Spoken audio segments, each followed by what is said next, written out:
ઓમ વિષ્ણવે નમઃ. જય શ્રી કૃષ્ણ મિત્રો. ઉત્સવનો મહિમા ચેનલમાં આપનું સ્વાગત છે. મિત્રો, આપણા હિન્દુ ધર્મમાં એકાદશીનું ઘણું મહત્ત્વ છે. મહિનામાં 2 એકાદશી આવે છે.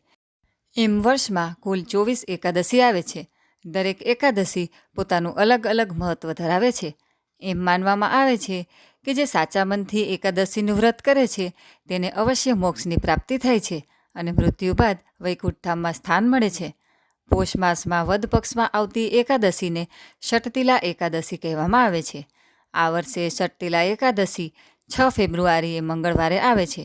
પૌરાણિક માન્યતા અને કથાઓ મુજબ જેટલું પુણ્ય કન્યાદાન કરવાથી, હજારો વર્ષોની તપસ્યા કરવાથી અને સુવર્ણ દાન કરવાથી મળે છે, તેનાથી વધુ ફળ એકમાત્ર ષટતિલા એકાદશીનું વ્રત કરવાથી મળે છે. તલના દાનનું વિધાન હોવાને કારણે આ ષટતિલા એકાદશી કહેવાય છે.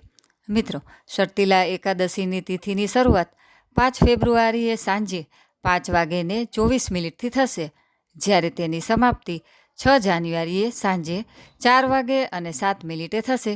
મૂંઝવણ એ થાય છે કે ષટતિલા એકાદશીનું વ્રત ક્યારે કરવું, 5 ફેબ્રુઆરીએ કે 6 ફેબ્રુઆરીએ? મિત્રો, ઉદયતિથિ અનુસાર 6 ફેબ્રુઆરીએ ષટતિલા એકાદશી મનાવવામાં આવશે. ષટતિલા એકાદશીના દિવસે કાળા તલથી ભગવાન વિષ્ણુની પૂજા કરવાથી વિશેષ ફળ મળે છે. એકાદશીની પૂજાવિધિ માટે આ દિવસે સવારે વહેલા ઉઠી સ્નાન કરવું. સ્નાન કર્યા બાદ સ્વચ્છ વસ્ત્રો પહેરવા અને પછી ભગવાન વિષ્ણુની પૂજા કરવી. તલયુક્ત હવન કરવો. વ્રતકથા જરૂર સાંભળવી.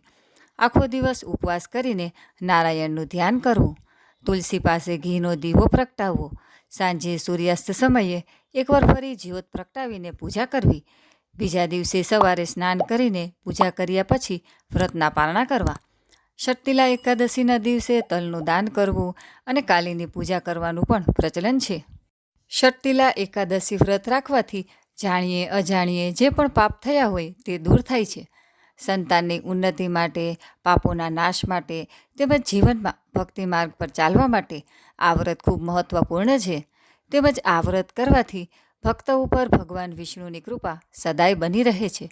તેમજ આ દિવસે તલ સાથે જોડાયેલ વિવિધ ઉપાયો કરવાથી મનવાંછિત ફળની પ્રાપ્તિ થાય છે. જેમ કે આ દિવસે નાહવાના પાણીમાં થોડા કાળા તલ ઉમેરવા અને ઓમ નમો ભગવતે વાસુદેવાય નમઃ મંત્રનો જાપ કરીને નાહવું. આમ કરવાથી સૌભાગ્યની પ્રાપ્તિ થાય છે. આ દિવસે વ્રત રાખનાર લોકોએ તલના તેલથી માલિશ કરવું ખૂબ જ શુભ ગણાય છે. આમ કરવાથી શરીર નિરોગી રહે છે અને શરદીથી થનારા રોગો દૂર થાય છે. તેમજ આ દિવસે તલથી હવન કરવો પણ ખૂબ જ શુભ ગણાય છે. ગાયના ઘીમાં કાળા તલને મિક્સ કરી પછી ઓમ નમો ભગવતે વાસુદેવાય નમઃ નો જાપ કરતાં કરતાં હવન કરવો. આમ કરવાથી આર્થિક સમસ્યાઓ દૂર થાય છે અને સમૃદ્ધિ મળે છે. આ દિવસે પંચામૃતમાં કાળા તલ નાખીને ભગવાન વિષ્ણુને સ્નાન કરાવવાથી દુર્ભાગ્ય દૂર થાય છે તેમજ ભગવાનના આશીર્વાદ પ્રાપ્ત થાય છે. મિત્રો, ષટતિલા એકાદશીની પૂજા વિધિ બાદ તેની વ્રતકથા સાંભળવી જોઈએ. ષટતિલા એકાદશી વ્રતકથા આ મુજબ છે. દંતકથા અને હિન્દુ ધર્મગ્રંથો અનુસાર એક મહિલા હતી કે જેમની પાસે ભવ્ય સંપત્તિ હતી. તે ગરીબ અને જરૂરિયાતમંદ લોકોને દાન કરતી. મૂલ્યવાન કપડાં, ઘરેણાં અને ઘણી બધી મૂડી પણ આપતી હતી, પરંતુ ગરીબને કોઈ દિવસ ભોજન ન આપતી. અને એવું માનવામાં આવે છે કે બધી ભેટ અને દાનના વચ્ચે સૌથી મહત્ત્વપૂર્ણ અને દિવ્ય ભોજનનું દાન હોય છે, કારણ કે આ દાન કરનારી વ્યક્તિને મહાન ગુણ મળે છે. અને આ જોઈને ભગવાન કૃષ્ણએ આ તથ્યથી મહિલાને જાગૃત કરવાનો નિર્ણય કર્યો.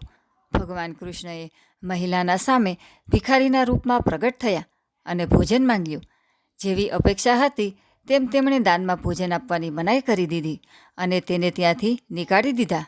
અને ભિખારી વારંવાર ભોજન માંગતો રહ્યો. પરિણામે મહિલાએ ભગવાન કૃષ્ણનું અપમાન કર્યું કે જે એક ભિખારીના રૂપમાં હતા, અને ક્રોધમાં ભોજન આપવાની જગ્યાએ ભીખની વાટકીમાં એક માટીનો પિંડો નાખી દીધો. આ જોઈને તેમણે મહિલાનો આભાર માન્યો અને ત્યાંથી નીકળી ગયા. જ્યારે મહિલા પરત પોતાના ઘરે આવી તો જોઈને પરેશાન થઈ ગઈ કે ઘરમાં જે કંઈ પણ ભોજન હતું તે માટીમાં પરિવર્તિત થઈ ગયું. ત્યાં સુધી કે તેમણે જે કંઈ પણ ખરીદ્યું હતું તે પણ માટીમાં હવે બદલાઈ ગયું હતું. ભૂખના કારણે તેમનું આરોગ્ય લથડવા લાગ્યું. તેમણે આ બધામાંથી બચવા માટે ભગવાનને પ્રાર્થના કરી.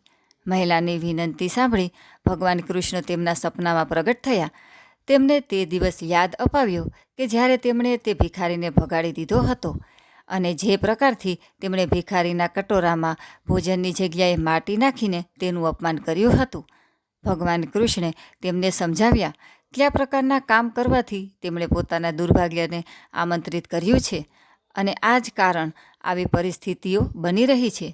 તેમણે તેમને ષટ્ટિલા એકાદશીના દિવસે ગરીબ અને જરૂરિયાતમંદોને ભોજન દાન કરવાની સલાહ આપી અને પૂરી નિષ્ઠા સાથે ષટ્ટિલા એકાદશીનું વ્રત કરવાનું પણ કહ્યું. તે મહિલાએ આ વ્રતનું પાલન કર્યું અને સાથે જરૂરિયાતમંદ અને ગરીબને ખૂબ ભોજન આપ્યું. તેમના પરિણામ સ્વરૂપે તેમણે જીવનમાં પોતાનું બધું ધન, આરોગ્ય અને સુખને પ્રાપ્ત કર્યું. તો આ મહિલાની જેમ જે પણ વ્યક્તિ આ એકાદશીનું વ્રત કરે છે તેને પણ ભગવાન શ્રી કૃષ્ણના આશીર્વાદ મળે છે. સાથે સાથે તે પોતાના જીવનમાં સુખ, સમૃદ્ધિ અને લક્ષ્મીજીને પણ અવશ્ય પ્રાપ્ત કરે છે. મૃત્યુ પછી મોક્ષને પ્રાપ્ત કરે છે અને ભગવાનના ગોલોકમાં પણ તેનો વાસ થાય છે. તો મિત્રો, આજના વિડીયોમાં આપણે ષટ્ટિલા એકાદશી ક્યારે આવે છે, તેનું મહત્ત્વ, પૂજાવિધિ, વ્રત કથા તેમજ આ દિવસે તલથી કરવાના ઉપાયો વિશે વાત કરી. વિડીયો પસંદ આવે તો લાઇક, શેર કરજો અને અમારી આ યુટ્યુબ ચેનલ જો તમે પહેલીવાર જોઈ રહ્યા હોય તો સબસ્ક્રાઈબ કરવાનું ભૂલશો નહીં. તેમજ ભગવાન વિષ્ણુની કૃપા તેના ભક્તો પર સદાય બની રહે એ આશા સાથે સર્વે ભક્તોને મારા જય શ્રી કૃષ્ણ.